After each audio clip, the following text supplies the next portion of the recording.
So welcome to part two of my discussion with Mark Lien. And Mark, you had just taken the job at Hubbel where we had left off. So that was a challenge and an opportunity.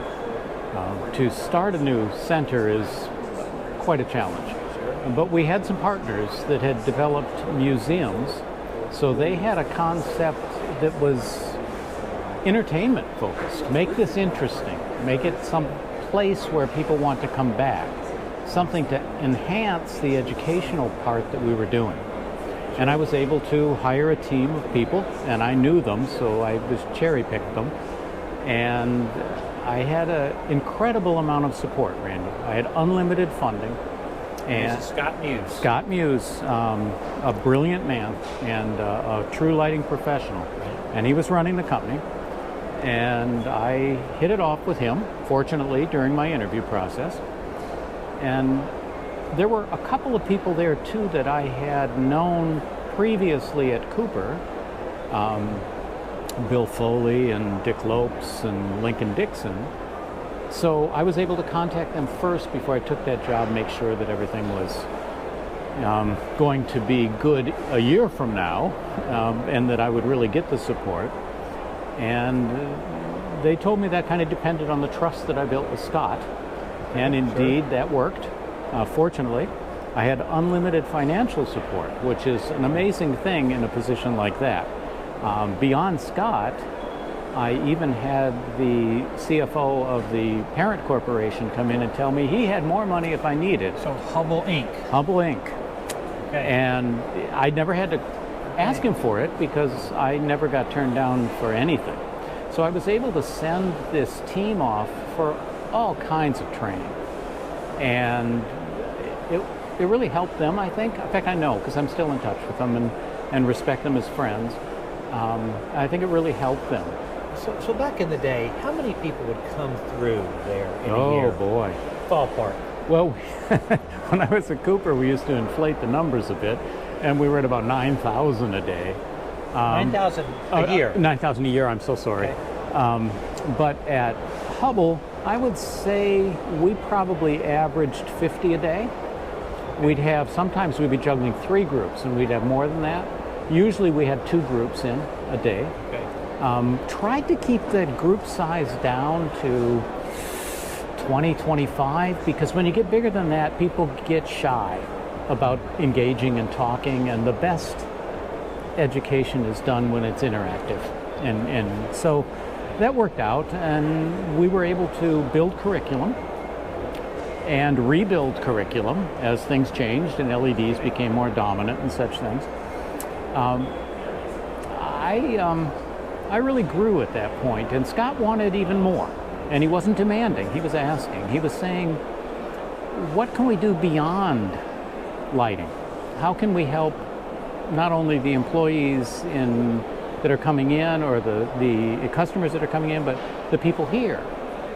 And he said, how about business skills? And I said, sure, we can take care of that. So my team and I went off to Covey training from Stephen Covey, wrote the 7 Habits of Effective People. Covey studied 100 years worth of self-help business literature and condensed it down to an amazing set of principles that continues to be relevant. So we spent a week in Atlanta and got certified to teach the Stephen Covey 7 Habits course. And we got all the tools for that, the videos and the curriculum and such things. And we built on that, but Randy, it blew me away because people would come up to me and they would say, you changed my life. I know. That's huge. And they'd say at home, not just here. So after we put that into our curriculum and we were teaching customers, reps, and employees the Covey method, I had an experience when I was 17 years old that my brother pulled me aside and he said, I just read a book that changed my life, you have to read it. And it was Dale Carnegie's How to Win Friends and Influence People. Timeless. Timeless book, but the title makes it sound like you're manipulating people. But Carnegie's attitude was, don't ever use this for manipulation. You'll be found out as a fraud. It'll destroy your credibility and any trust people have in you. It's really another set of principles on human relationships. And the things that we don't learn in almost any business we go into, but especially lighting, is communication skills. They almost assume you know this. But these don't come intrinsically. We have to exercise those skills, and we have to acquire them somewhere. And business skills are similar. We don't get trained well in the business aspects of our jobs. So I believed in the Carnegie method, and I sent my team with myself to a Carnegie class. That's actually where I learned from one of the gentlemen that later became a friend and a colleague, the regional director for Carnegie. He had an easel the first day we started. Right. And he drew a circle. And he said, inside this circle, that's your comfort zone. That's the stuff you already know and where you're comfortable. That's the stuff you've learned already. That's not what we're going to talk about. I'm taking you over here. And he's outside the comfort zone. And he says, I guarantee you will be uncomfortable here. And if that is too much for you, this is a good time to go. Oh, wow. Okay. What a challenge, huh? But throw down a challenge is one of the Carnegie tools. So we learned it, and the two gentlemen that went with me, that were instructors in the center with me, they were so appreciative of that because it changed their lives too. And then you guys taught this. Then we taught it, but we taught a shortened version, but I also cooperated with the Carnegie Association by making an offer to them that they could come in and use our beautiful facility, stunning auditorium, and just great in Greenville. In Greenville, and I've South seen Carolina. That, and it is beautiful. It was beautiful. It's been acquired by... I have to think it's still beautiful. No, it's not being in use. Oh. It's stand corrected. Oh. Well, I was told, reaffirmed that here, that someone that I used to work with said, what a shame. But that's somewhat out of my control now because I've been long gone. Okay. But the Dale Carnegie Group was receptive to that because it meant they didn't have to pay for a hotel room space where they were doing it. And I asked them just to comp me on every class that they held.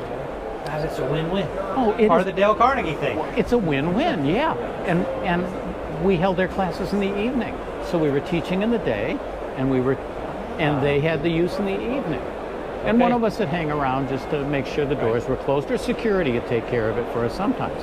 So we started offering Carnegie courses, and people could take communication classes, human relationships with Carnegie. These are electrical distributors, these are reps, these are designers. That's interesting. Right? We said specifiers. Now, that means different things to different people. Okay. In the lighting community, a lot of people narrowly conceived of specifiers as lighting designers. But lighting designers are very important, particularly on larger projects, but they do about 10% of the work. 90% of the specifications are design and build contractors, distributors, ESCOs. So our definition was broader, but we definitely brought in the top lighting designers. Very impressive. And to added benefit. Oh, I think they were. The thing that I felt strongly and shared with the team was that if you don't know more than the people that are coming in here, you have nothing valuable to add. So even the top specifiers that came in, we better have some new information that was relevant to them, always. And I feel that way now when I present. If I don't have something that I feel the rest of the audience doesn't know, then I'm not offering value, and I shouldn't even be up there. So Hubbel turned out to be a very good experience for me and for the team. And again, management support was huge. So then you left Hubbel and... Yeah, well, I left Hubbel, but much for the same reasons that I left Cooper. One day started to seem like the day before. I'm in my comfort zone. I don't learn there. Push yourself. Well, I pushed myself pretty good this time. I got a call from Pam Horner, again, an IES connection. Pam had asked me to present at Light Fair before, and I And she apparently thought well enough of me that she called, and I was very honored. She asked me if I would take her position at OSRAM because she was retiring, but I'd have to go and meet with the CEO there and make sure that it was acceptable to him. I did that. Liked him very much. His name was Rick, and he had been with OSRAM, or he'd been with Sylvania, OSRAM Sylvania at the time, for 31 years. And he was extremely intelligent, thoughtful, kind, the kind of attributes that a good leader should have, but many don't. And so I hired in there, moved to Boston. My wife, fortunately, was receptive to that, but another outside my comfort zone. So I moved to the East Coast, and we got a nice little condo in Boston. And I worked in the Danvers facility, which had a real good history for the lighting industry. I've been to Danvers a few times. Yeah, and of course it's not there either anymore. Everything changes. But that was a wonderful experience and a learning experience. I knew my job. My job was government and industry relations. Well, I knew that industry relations part really well by that time because I'd already been in the industry for over 20 years. But that government part was all new to me. Okay, so you're out of your comfort zone. Oh, yeah. You're learning something new. Yep, and I've got a team of 7 people, well, 7 including myself, that were extremely knowledgeable people. They also happen to be, and I'm fortunate for this, very good people and likable people. But because it's almost like inheriting a family. You're with them all day long, every day. So this team knew more than I did about each of their specialties. But what I brought to the party was I was a generalist, and I knew quite a bit about each of the subjects that they knew, enough to be supportive and to help them with decisions that they had. So I learned the government part, went to DC monthly, participated at NEMA, inherited a position that Pam had of being on the Lighting Management Executive Committee at NEMA, and I chaired their Light Source Committee. And I learned about the politics of doing this. I worked on the energy code that's currently in place that the Biden administration put in place. Wow. I worked on that back in 2005, and it's now, no, I said 2005, I apologize. That would be 2015. I worked on that in 2015. It was supposed to go into place in 2016, but we had an election, and the gentleman who came in he put a stop on all of what had preceded him in terms of new regulations. And as a result, the 45 lumen per watt that we have now as our energy requirement was postponed until another political party came in that saw things differently, and they put that in place. So there was a real good learning curve there.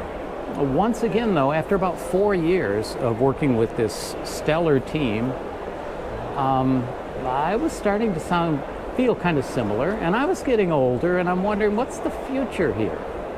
Right. And I got a call. Usually happens. I got a call, and it was Brian Liebel, someone also I had a large respect for. Did not know him real well at that point, but I'd had some interaction at IES again. So there's that. I can't recommend it highly enough to people. This organization really forms connections and bonds. And look at us. Yeah, oh, absolutely. Right. Although you and I, Randy, we go back to your Metrolight days. We do. Yeah. We do. So we go back. But we would see each other every year at the annual Yeah, we conference, do. and we would talk and catch up, and Light Fair, That's and true. other events, and now here we are. And I look forward to in it. Dubai. Yeah. But I interrupted you. Please. No, it's okay. So Brian, I was in Costa Rica. I remember it very distinctly. I was standing on a street in Costa Rica. Okay. I had stepped out of a United Nations sustainability meeting. Oh. And everybody had the headsets with the translations. We had representatives from all the nations there, and I addressed them on energy and LEDs.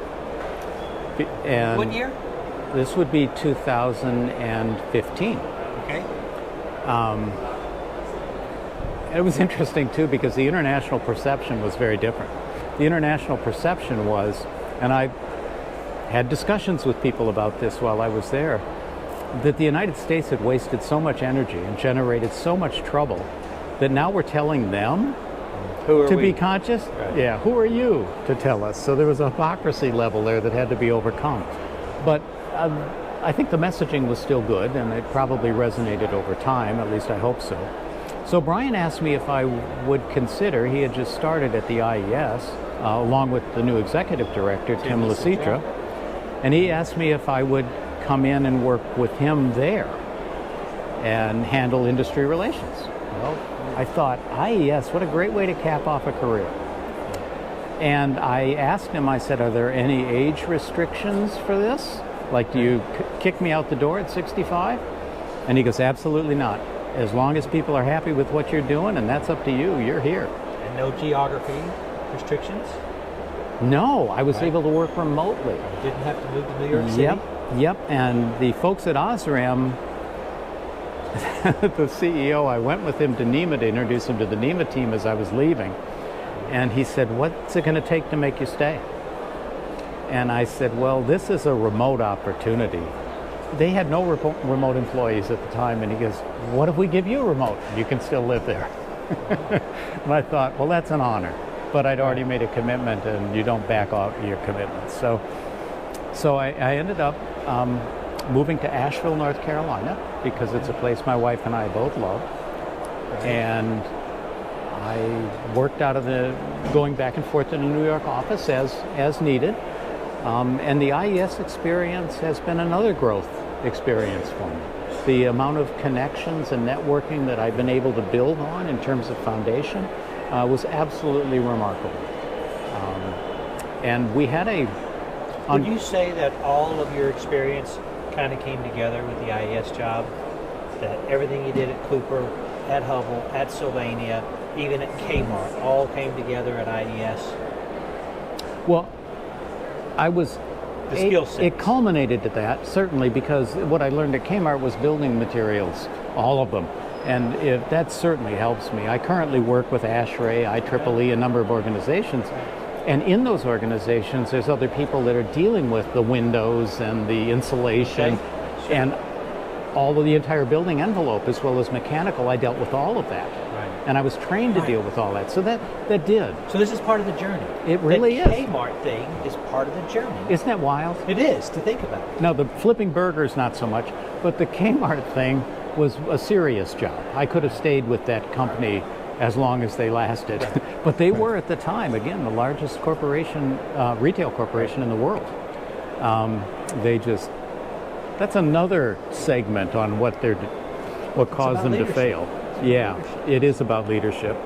I could tell you some horror stories. But let's get back to IES. So how many years have you been with IES now? So I have been with IES since April of 2016. Okay. And we did have an issue, obviously financially, and most people in the lighting profession are familiar with that. COVID hit particularly hard because we were quite dependent on Lightfair for revenue, as being a partner of Lightfair. So when that revenue, it's not just that the revenue disappeared, we had contractually had to pay all of the costs and deposits that were made already for that event. Now, you know, at the facility, the hotels, all of that. So we got hit with millions of dollars worth of bills in addition to not making any revenue. And that, of course, we know that happened for a couple of years.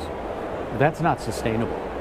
Sure. Now, we knew that we shouldn't have been dependent on Lightfair when I hired in 2016. So Brian and Tim and I remember distinctly sitting in a room together and saying, we need some way to diversify the revenue. And that aligned really well with progressing as an organization. We saw the pace of change increasing in our industry. And it's undeniable at this point. But even then, it was recognizable. And I was denying it at the time. Lots of people were. Yeah. But we really felt, and Brian and I were strong on this, that we had to do something different because standards, they're notoriously slow to develop. You get a team of experts together, that's wonderful, but You have to have all the stakeholders there. You have to schedule the meetings. They're volunteers, so you can't tell them what to do. Right. And then you have a process for a good standard of public review periods as well. And you have to reconcile every comment that comes in. And it typically, there's a 3-year cycle. Sometimes longer, but typically 3 years. And if you look at the other organizations, ASHRAE, for example, it's a 3-year cycle for the energy code that we partner with them on, which, by the way, is the energy code here in Dubai. The IES ASHRAE 90.1 is the energy code for the whole UAE. No, I had no idea. Isn't that incredible? I had no idea. So we already It have an shows the impact. reach. Yeah, although there's a large percentage of people here that are just learning who the IES is. But when you tell them things like, well, we're in large part responsible for the acceleration of the LEDs into the marketplace with LM79 and LM80, they'll go, oh, LM79, LM80, we know that. Right, but they had no idea that it was IES. That's exactly. They didn't make the association. Same with the energy code. But nonetheless, we thought the thing we should do is expedite standards and create a subscription model for a library so we could continuously update those standards. So as this industry changed faster, it should create revenue, and we did it. Brian, in large part, just tirelessly worked to make sure that that library became a reality. And in a couple years' time, it started to really mature. And now, of course, you can go online, the largest lighting library in the world, not just of standards, but education on the portal. And there's nothing else like it. I've looked at all the other standards development organizations, and there are wonderful ones. Society of Light and Lighting from the UK is here. They do magnificent work, and we've partnered with them on broadcasts and things in the past. But all of them are quite a bit smaller. Even the CIE has about 1/3 of the vetted publications that we currently have. So that standard is available instantly, digitally. We still offer, print versions if somebody wants them, and it's moving along well, but it didn't happen fast enough to recover. So they laid 8 people off at IES. And they asked me to stay on as a consultant, which I was pleased about and honored. And that's worked out well too, because the team that's there now, another executive director, Colleen Harper, and Brianne Wilcox,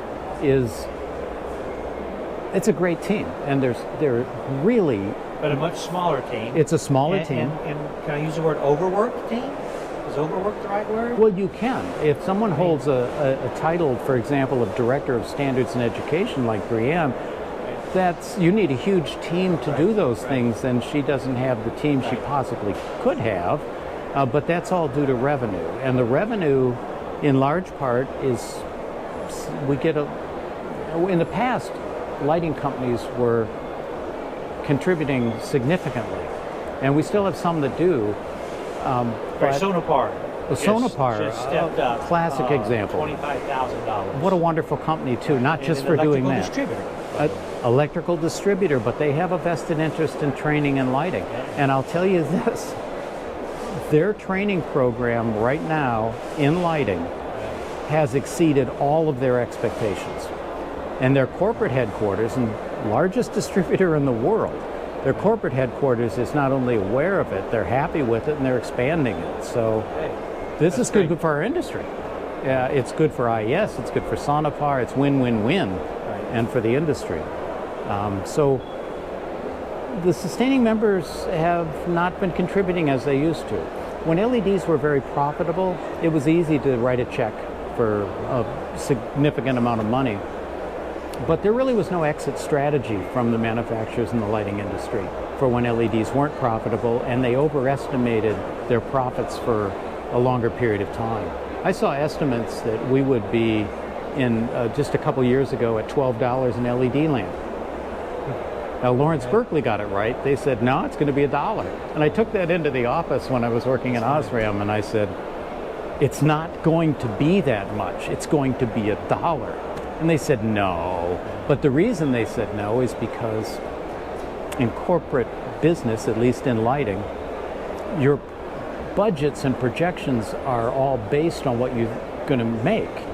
So if you want to get funding for a project, then you have to tell them that you're going to make a lot of money, so they fabricated those numbers in some way. So we see that over and over again. But so I think there was some fabrication, but I truly think a lot of people did not know. Oh, totally. How? Yeah. Yeah. But I mean, when you're asking for money, you've got to show an ROI, and it looks a lot better if you say LEDs are going to be $12. But nonetheless, we get to a point where they just aren't making the same profits. Agreed. And so they don't understand the value of the IES. Even though we helped to build their business with standards like LM79, LM80, TM30 more recently, it has a huge impact on what they do and the profits that they've made. So I wish there was a way to convey the value proposition better. It's not just the standards and the education, although with the education, most of the large lighting companies that used to offer education no longer do. Or they're just doing product training, no basics. You know, I think about all these centers again. Cooper, Hubbel, Nela Park. I don't hear of people going for training like I used to. Cooper still has a beautiful training center. And are they still using it? Yes, they are. Coming? Daily. Okay. I don't know. Great. I don't know how many people are coming in. Their staff isn't as big as it used to be, but the center is stunning. Okay. And they continue to upgrade it. Yep. I haven't been in a decade. Probably. I get invited. I work there, and it's really rewarding to be asked back. But I get back occasionally and give presentations there, so I get a chance to see it. But LightPoint, gone. OSRAM, all of these educational facilities. So we filled that gap. We saw that coming back in 2016, and we said we also need to build an education portal. We hired an education director, and we've been building that now for 8 years. No one has anything like it. And we partner with other organizations that have education so that you can get to their site from ours. So it's a hub. I think that's working really well at IES. So normally I would ask, because we're not turning this into an IES conversation. Oh, sure. This is a Mark Lien conversation. So I'm not going to ask about IES in 5 years, but I want to hear about Mark in 5 years. What are some of the goals and aspirations that you haven't achieved, personally or professionally, that you want to achieve? Oh, that's really an interesting question. I don't tend to look at it that way. And it's not that I don't think long term. It's back to Covey again, begin with the end in mind, right? So the end in mind is, on my deathbed, what's important? Okay. How much money I made? Well, I can't take it with you, right?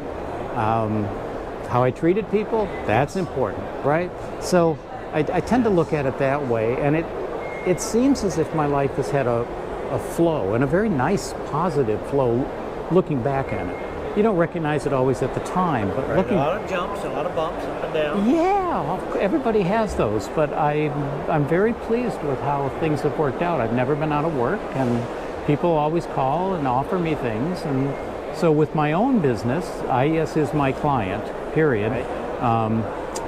But with my own business, people call and they say, will you come and do a presentation in this city or this city? And I say, yes if I want to, and no if I don't.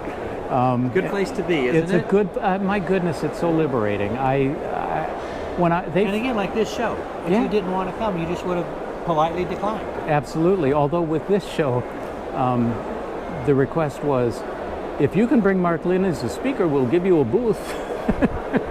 And I said, okay, all right. But I would have come anyway. The brand, Mark Lien, really, I guess. Brings a lot. I guess, but I take what I do very seriously. Right. That I pass on some good information, and that people get a benefit for their time when I present and things. But I don't take myself that seriously, because that would be ridiculous. Well, I sat in on your presentation today, and you gave a great presentation.